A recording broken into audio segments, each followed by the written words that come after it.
नमस्कार, मैं हूं अजय। स्वागत है आपका बिग इंटरव्यू में।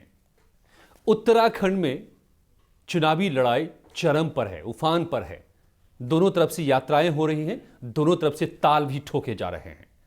हरीश रावत कहते हैं कि हमने विकास कर दिया है और जनता फिर से एक बार हमें ही सत्ता में पहुंचाएगी, लेकिन बीजेपी का कहना है कि अंधेरे में रखा है 10 साल तक, चाहे वो केंद्र की सरकार हो या फिर पिछले 5 साल से कांग्रेस की सरकार जो उत्तराखंड में है उसने, और पूरे प्रदेश में विकास का एक तरह से अंधेरा छा गया है। तो दोनों के अपने अपने दावे हैं, प्रतिदावे हैं, लेकिन इस सब के बीच में पार्टी के भीतर भी बहुत तरह की राजनीति चल रही है, चाहे वो कांग्रेस हो या बीजेपी। मगर बीजेपी में क्या कुछ हो रहा है, और बीजेपी में जो जिसका कुनबा इतना बड़ा हो गया है, ऐसा लगता है कि कांग्रेस का बड़ा हिस्सा बीजेपी में समा चुकी है, तो क्या ये मजबूती है बीजेपी के लिए या उसके लिए उलझने और मुश्किलें भी पैदा कर रहा है? कौन है वो चेहरा जो आखिरकार सीएम की कुर्सी तक पहुंच जाएगा? ये तमाम सवाल है मेरे, और हो सकता है कि उन्हीं में से जो सीएम की कुर्सी तक पहुंचेगा उन्हीं में से एक से मैं बात कर रहा हूं। मैं आपको मिलवाने जा रहा हूं राष्ट्रीय प्रवक्ता भारतीय जनता पार्टी के अनिल बलूनी जी से। बहुत बहुत स्वागत है आपका अनिल जी। बहुत धन्यवाद। तो क्या मेरा जो अंदाजा है सही है कि वो जो मछली की आंख जो अर्जुन देखते थे, लक्ष्य सत्ता को तक पहुंचने का जो बीजेपी का है, और उसकी अगुवाई करते अनिल बलूनी नजर आएंगे हमको आने वाले दिनों में? देखिए, मैं आपने जो शुरू में बोला, मैं आपकी बहुत सारी चीज़ों से इत्तेफाक नहीं करता हूँ। आपने बोला कि सीएम ने कहा कि बहुत विकास कर दिए, उन्होंने नहीं कहा। वो कह रहे हैं कि हम विकास नहीं कर पाए और किन किन कारणों से नहीं कर पाए उनको गिनवा रहे हैं। दूसरी बात, आपने कहा कि हमारा कुनबा बड़ा हो गया है। हमारा कुनबा अजय जी बड़ा था। हम विश्व की सबसे बड़ी पार्टी है, हिंदुस्तान की बात नहीं कर रहा, हम सबसे बड़ी पार्टी, हमारा कुनबा वाकई पहले से सबसे बड़ा है। तो कुछ लोग आए हैं, ठीक है, वो हमारे साथ समाहित हुए और हमारे परिवार में शामिल हुए। हमारा कुनबा पहले भी सबसे बड़ा था, अभी भी सबसे बड़ा है। तीसरी बात, आपने चेहरे की बात की है, तो चेहरा तो देखिए भारतीय जनता पार्टी के अंदर एक भारतीय जनता पार्टी एक सिस्टमेटिक पार्टी है। ये कांग्रेस, समाजवादी पार्टी, बहुजन समाज पार्टी, इन पार्टियों की तरह नहीं, प्राइवेट लिमिटेड पार्टी नहीं है। यहाँ पर एक तरीके से काम होता है। पार्टी का पार्लियामेंट्री बोर्ड, एक हमारी उच्च जो सबसे बड़ी संस्था है, वो सब चीज़ों को तय करती है। समय आने पे तय होता है। हमारे यहाँ कार्यकर्ता अपने आप कुछ तय नहीं करता, हमारे यहाँ संगठन तय करता है, और जब समय आएगा तो संगठन जरूर तय करेगा। तो ये जो बात फिजा में तैरने लगी है कि blue eyed boys Anil Baluni, आंखों के तारे हैं मोदी जी के भी, अमित शाह के भी, और इसलिए वो सीएम बनाए जा सकते हैं। आपके विरोधियों ने कहा है, कांग्रेस के अध्यक्ष ने इस बात को कह दिया है। ये क्या है? देखिए, एक तो ब्लू आइड बॉय बता रहा हूँ जी। इस पार्टी का हर कार्यकर्ता मोदी जी और अमित शाह का ब्लू आइड बॉय है। हर कार्यकर्ता, ये कार्यकर्ता आधारित पार्टी है। जरूर ऐसा होता है कि कांग्रेस में ब्लू आइड बॉय होते हैं, हमारे तो हर आदमी ब्लू आइड बॉय है। और देखिए, कांग्रेस के अंदर हताशा का माहौल देखिए, मैं देख के हैरान हो गया। कांग्रेस के प्रदेश अध्यक्ष, कांग्रेस के मुख्यमंत्री कितने परेशान हैं और मंथरा की भूमिका में है। किसी तरीके से इनके घर में लड़ाई लड़वाई जाए, किसी तरह से आग लगाई जाए। को लड़वाना चाह रहे हैं बीजेपी के? मैं और क्या तरीका है, क्या सोच है भाई? हमारी पार्टी का तो हम तय कर लेंगे। नहीं, तो इसलिए उनको लग रहा है कि बहुत से योगी एक कुटी में आ गए हैं, तो यहाँ पर उम्मीद उनको लग रही है कि लड़वाया जा सकता है। देखिए, असल में बात अजय जी ये है कि हरीश रावत अब विकास की तो बात नहीं करना चाहते। अब रोज़ कुछ ना कुछ अखबारों का, टीवी का पेट भरना है, कुछ नई बात बोलनी है। ये तो बता नहीं सकते कि हमने क्या काम किया, ये तो बता नहीं सकते कि हमने पलायन को कितना रोक पाए, ये तो बता नहीं सकते कि हमने नए नए शहर बन गए, टाउन प्लानिंग पे चर्चा होनी चाहिए थी उत्तराखंड के अंदर, वो तो बात नहीं कर पा रहे हैं। ये तो बता नहीं पा रहे हैं कि हमारा जो बेरोजगार है उसको रोजगार कैसे मिलेगा। तो बीजेपी के अंदर कौन ब्लू आइड बॉय है, बीजेपी में क्या हो रहा है, बीजेपी में क्या नहीं हो रहा है, इन चीज़ों में नजर है। बीजेपी ने बड़े घाव दिए हैं हरीश रावत को। कहते हैं कि बीजेपी ने तो हमें लूट लिया, मेरे घर को ही पूरा लूट लिया, मेरे लोगों को। अब अगर मैं बोलूँगा तो फिर सबको परेशानी होगी। जितने घाव इनकी पार्टी को हरीश रावत ने दिए हैं, उतने घाव तो किसी ने नहीं दिए। कांग्रेस को लहूलुहान हरीश रावत ने किया है। मैं आपको इतिहास गिना सकता हूँ। मैं पहले दिन से, जिस दिन से कांग्रेस की सरकार 2002 में बनी थी, तब से बता सकता हूँ कि हरीश रावत ने कितने घाव इस कांग्रेस को दिए हैं। कैसे पंडित नरेंद्र तिवारी को 5 साल तक काम नहीं करने दिया हरीश रावत ने। कैसे उत्तराखंड के विकास को लगातार प्रभावित किया हरीश रावत ने। रोज विधायकों को दिल्ली लाके तिवारी हटाओ, तिवारी हटाओ। और अजय जी, आपको उसके बाद जब 2012 में सरकार बनी, वो तो दिन याद होगा। दिल्ली के अंदर उनके तुगलक लेन के घर पे क्या नौटंकी हुई, कैसे नौटंकी जमी थी, कितने दिनों तक लाइव कटा था वहाँ से, कितने दिन तक रूठे रहे थे। ये भूल गए क्या हरीश रावत? हरीश रावत रोज कंबल डाल के बीजेपी के नेताओं से मिलने जाते थे कि मुझे सीएम बना दो। मेरा आरोप है ये, और ये सत्य है ये, कि हरीश रावत हॉबनॉब कर रहे थे उस वक्त अपने लिए, आपके लिए कहीं रास्ता ढूंढ रहे थे। कितने घाव दिए कांग्रेस को। हमसे बात कर रहे हैं, हम तो विपक्षी दल हैं। अरे तुमने तो अपने को घाव दिए हरीश रावत जी, उन घावों की सोचिए। और उस हरीश रावत को बीजेपी ने उसकी सेना भी ले ली, उसके सेनापति को भी ले लिया। नहीं, देखिए, हरीश रावत का इतिहास आप देखिए। हरीश रावत कभी सामूहिकता की राजनीति नहीं कर पाए, कभी मिलजुल के काम करने की नीति उनकी नहीं है। किसी के साथ काम नहीं कर सकते, डिक्टेटर की तरह काम करते हैं। तो क्या लोकतंत्र पे विश्वास नहीं है उनका। तो इसलिए आपने प्रण ले लिया है कि हरीश रावत के खिलाफ आप मोर्चा संभालेंगे और उनको परास्त करेंगे? नहीं, निश्चित तौर पे भाई, मैं पार्टी का राष्ट्रीय प्रवक्ता हूं और उत्तराखंड के अंदर हरीश रावत मुख्यमंत्री हैं। मेरा विपक्ष का धर्म है कि मैं हरीश रावत को एक्सपोज करूं।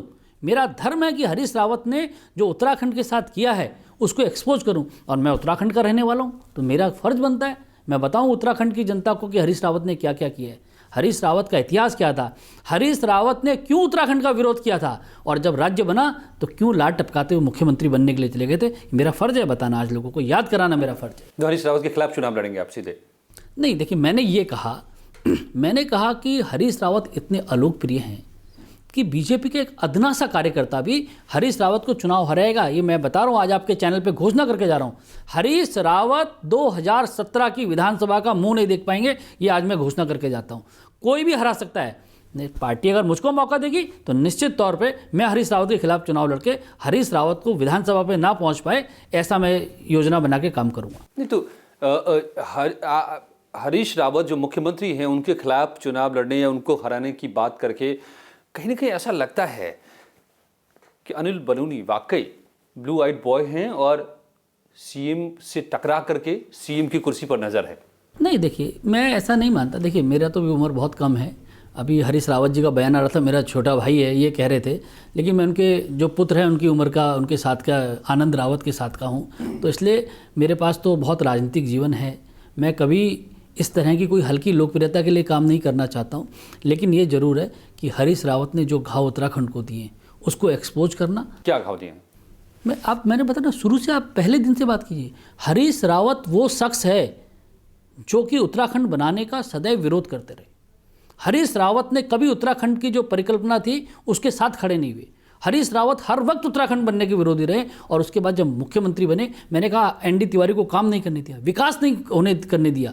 नहीं, हरीश रावत कह रहे हैं कि मैं सरकार चला रहा था, बजट लाता, बजट नहीं लाने दिया वक्त पर, राष्ट्रपति शासन लगा दिया, बीजेपी ने सैबोटाज कर दिया मेरे विकास के सारे काम को। ये वो मुद्दा, इसको बना रहे हैं चुनाव। बनाएंगे ना, मैं तो कह ही रहा हूँ यही मुद्दा बनाएंगे। उनके पास बताने के लिए कुछ है नहीं। आज हरीश रावत के पास कोई कुछ है नहीं बताने के लिए कि मैंने इतने साल सरकार चलाई, मेरे पास क्या है। देखिए, वास्तविकता क्या है, इस तरह की राजनीति को लोग नकार चुके हैं। हरीश रावत एक विजनलेस व्यक्ति है।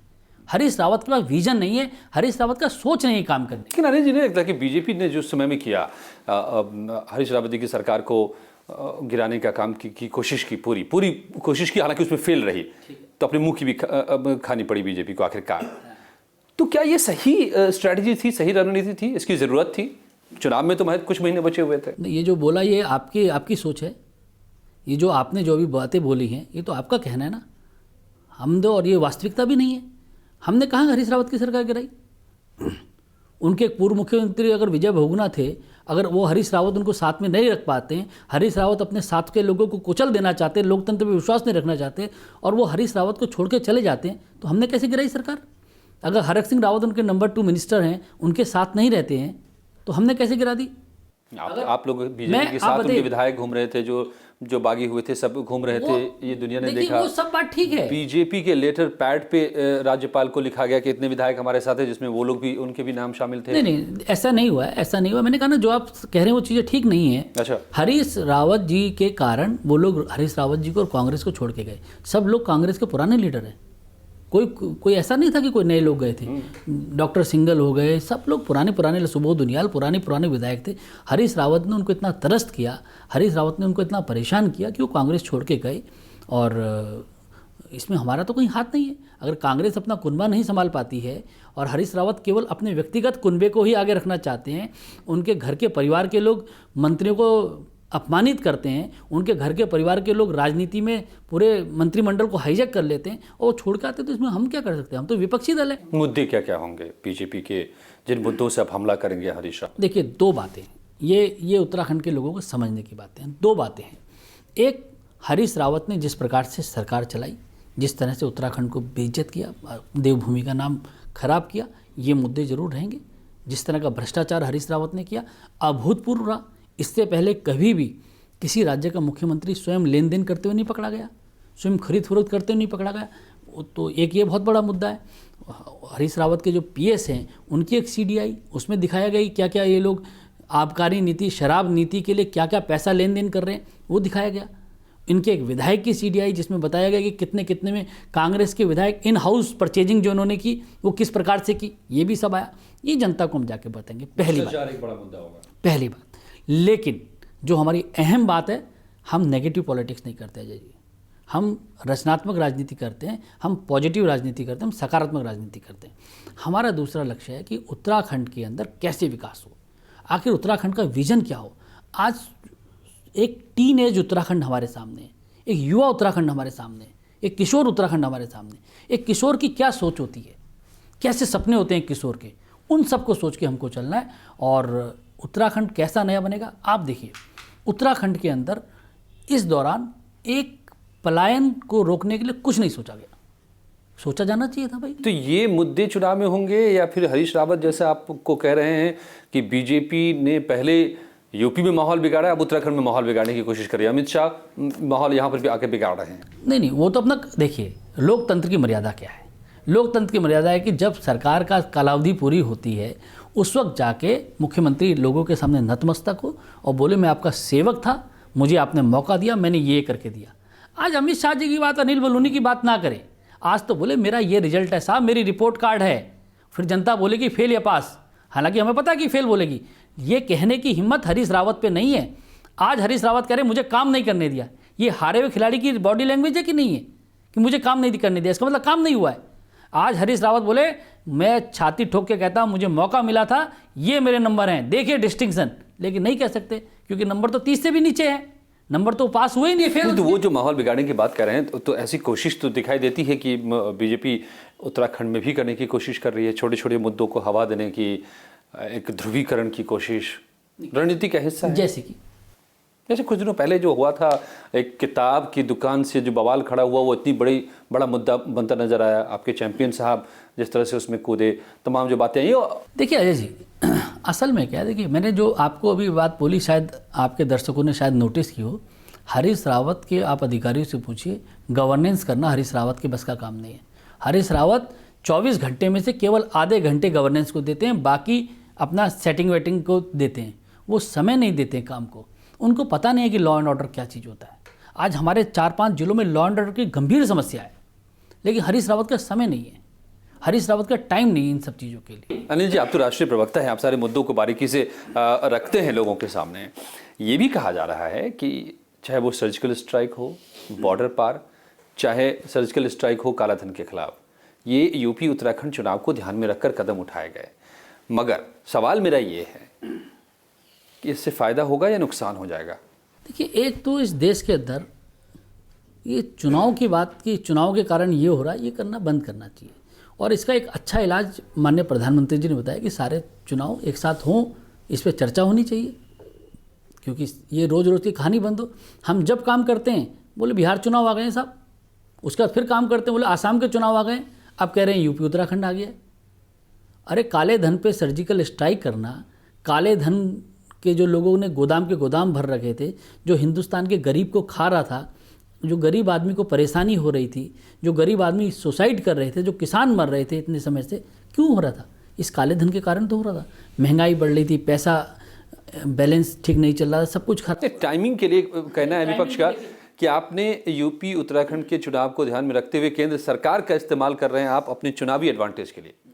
देखिए मैंने कहा ना, अभी आपने कहा सर्जिकल स्ट्राइक 1 इसलिए किया, अरे पाकिस्तान हम पे हमला कर रहा है, पाकिस्तान हमारे सैनिकों को आके मारेगा तो हमको तो हमले सर्जिकल स्ट्राइक करना था, और बढ़ गए हैं नहीं सर्जिकल स्ट्राइक के बाद बढ़ेगा ना, कुछ समय तक तो बढ़ेगा अभी, लेकिन ये जब थेरेपी होती है तो कुछ साइड इफेक्ट्स आते हैं ना। तो ये जब आप आगे भी जाएगी। पाकिस्तान की थेरेपी चल रही है, पाकिस्तान का इलाज चल रहा है, आज अफगानिस्तान उनके खिलाफ है, ईरान उनके खिलाफ है, सऊदी अरेबिया खिलाफ है, पाकिस्तान के सारे दोस्त तो छूट चुके हैं उससे।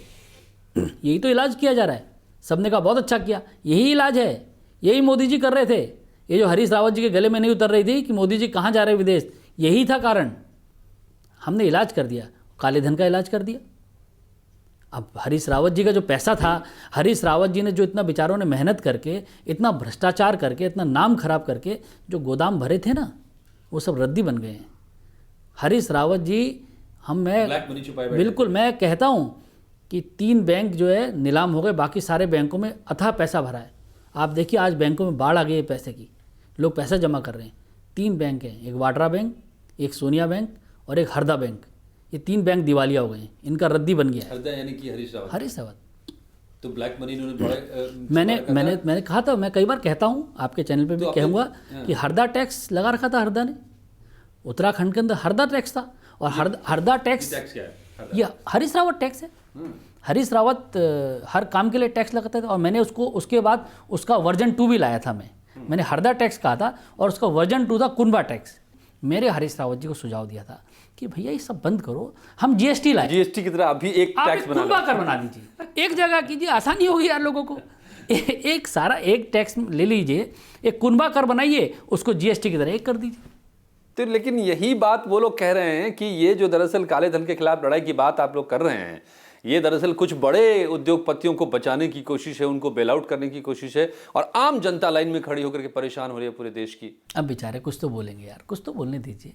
उत्तराखंड में एक आप भ्रष्टाचार की बातें कह रहे थे, भ्रष्टाचार बहुत हुआ है।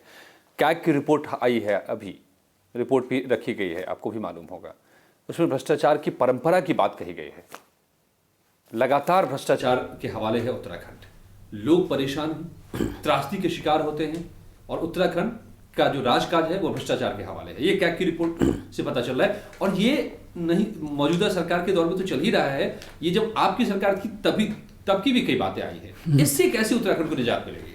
कैग की रिपोर्ट मैंने देखी है। कैग की रिपोर्ट में ये कहा गया है कि बिना हेलीकॉप्टर खरीदे कैसे करोड़ों रुपए खर्च कर दिए हरीश रावत ने उत्तराखंड की जनता को, उसके बारे में लिखा है।